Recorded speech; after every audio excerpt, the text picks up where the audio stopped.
Good morning, everybody. It is Tuesday, June 7th, 5:46 a.m. Central Time as I speak here.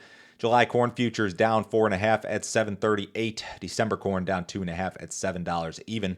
July soybeans down a quarter at 16.99. November soybeans up 1 at 15.34 and a half. July Chicago wheat down 9 cents at 10.84. July Kansas City wheat down 7.25 at 11.62 and 3/4. July spring wheat down 2.5 at 12.28. If you guys are listening on the podcast, appreciate it. If you're watching on YouTube, subscribe, like, leave me a comment, let me know what's going on in your neighborhood in regard to the crop progress, all of those things. If you'd like some additional information from me, go to my website, www.standardgrain.com. Check out my premium subscription service, guys. I send my premium subscribers a ton of information direct from me every single business day. My morning email goes out before 6 a.m. Central. In that email, you'll see every overnight headline you need to be aware of, all of my grain marketing recommendations, lots of weather info, charts, graphics. My daily subscriber-only videos are part of this package. Did a video yesterday regarding seasonals in the November soybean contract. I went through every November bean contract back to 2008. We looked at some of the seasonal movement in June, July, and August. When are the highs posted seasonally? What were some kind of anomalies in oddball years? Kind of an interesting video. I did one similar to this in corn last week, and subscribers wanted one for soybeans, so I did that yesterday. If you guys are interested in this premium content, sign up today, $50 a month. No other fee, no other obligation. Nobody will try to sell you anything else. I promise cancel at any time. Got some rains moving over parts of, say, northern Oklahoma, southern Kansas here this morning. Some scattered stuff on the radar over North Dakota, maybe a little bit of Minnesota, and then a system working its way out of the eastern Corn Belt over Ohio, parts of Kentucky, Tennessee, places like that. The next 7 days, you've got some decent coverage in terms of precipitation. Some pockets are going to be dry, like the southern half of Illinois, kind of on the drier side, the southern to southeastern part of Iowa. A lot of Minnesota on the drier side, South Dakota on the drier side. So kind of a mixed bag here in terms of precipitation over the next 7 days. Now, what's interesting to me about the weather forecast is that there is some heat and perhaps some drier conditions coming in next week.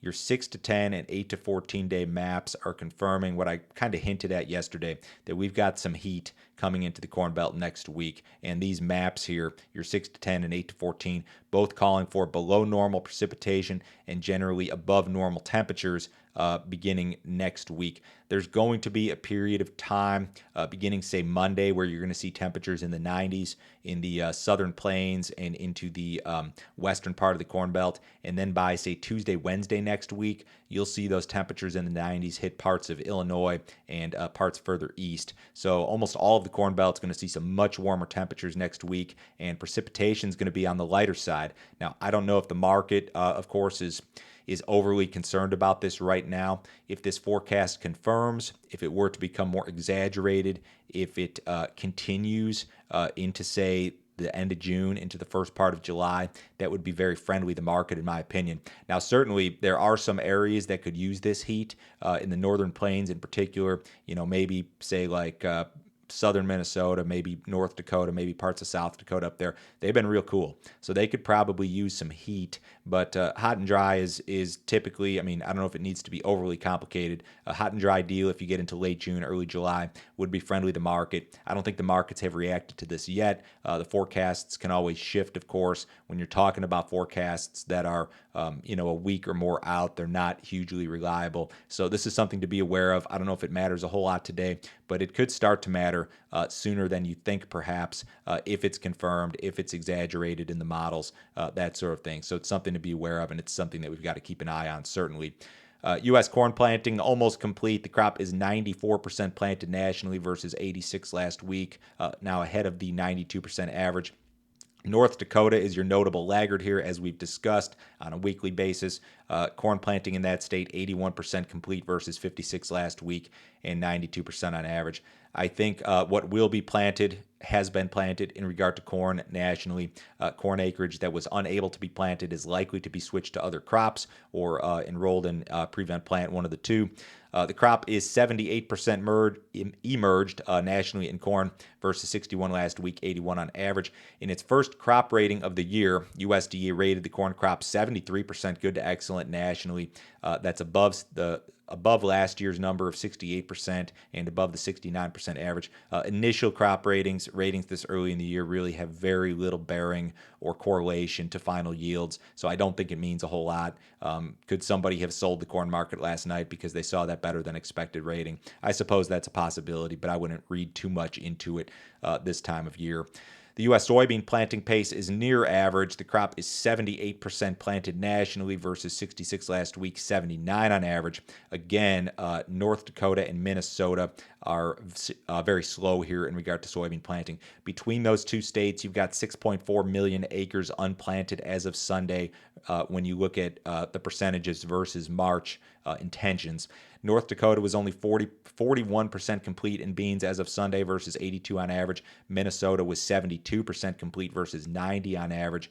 Your final planting dates for crop insurance in both of those states is this Friday, June 10th for beans. Of course, if the weather allows, farmers will, without a doubt, plant beyond those final dates, and they'll incur a small daily crop insurance penalty. But yeah, kind of slow up north still with beans also. We know we've lost some corn acreage up there. I don't know if you're going to lose bean acreage. I think there could be more beans, if anything, in those areas. But the acreage thing, a huge wild card.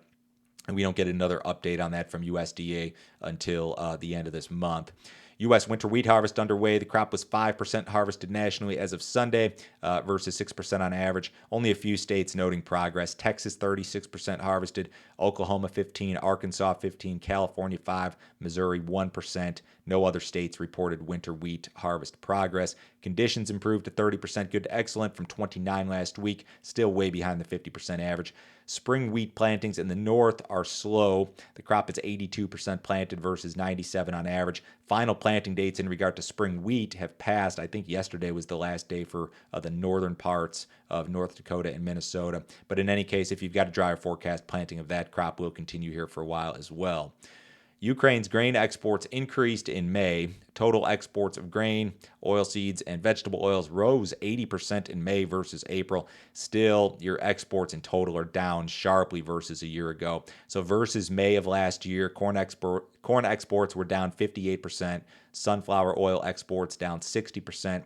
Ukraine exported up to 6 million metric tons of grain per month prior to the invasion, and exports have fallen to about 1 million metric tons per month on average. The May exports were accomplished almost exclusively by rail, as these Black Sea ports remain shuttered. Zelensky said this week that 75 million metric tons of grain could be stuck in Ukraine by the fall if Black Sea ports are not opened. By this fall, of course, you'll have both a winter wheat crop and a corn crop that would have been harvested by that time. U.S. Secretary of State Anthony Blinken said yesterday, or he accused Russia of blackmail and exporting starvation and suffering in regard to a blockage of Ukraine's grain exports. So this is an ongoing situation that I think has gotten worse here over the last few days. We do have a USDA report on Friday. This is the monthly crop production and WASDE report. Everything and anything is on the table except for the U.S. acreage numbers. So in regard to corn and soybean acreage, they're going to continue to work with those March numbers in all likelihood until you see that planted acreage report on June 30th. But there's a lot of things that could change. I mean, USDA kind of went against their normal methodology and they adjusted the corn yield lower in May. Could they adjust it back higher in June now that plantings have caught up? I don't know. I don't have any real strong prediction about that. Some people expect better old crop demand numbers for soybeans in particular, given a strong export pace. Traders will also watch for changes regarding Ukraine, both production and exports. Again, that's a situation that's nearly impossible to predict. I'll get a little bit more into this report later in the week. The cattle market was lower yesterday, lower in feeder cattle. The boxes were a little bit higher. Yesterday was first notice day for the June live cattle contract, and you have seen some convergence. The June board just south of 133. Cash was 135 in the south, I believe, last week. So cash still slightly above futures, but we'll see what develops here this week.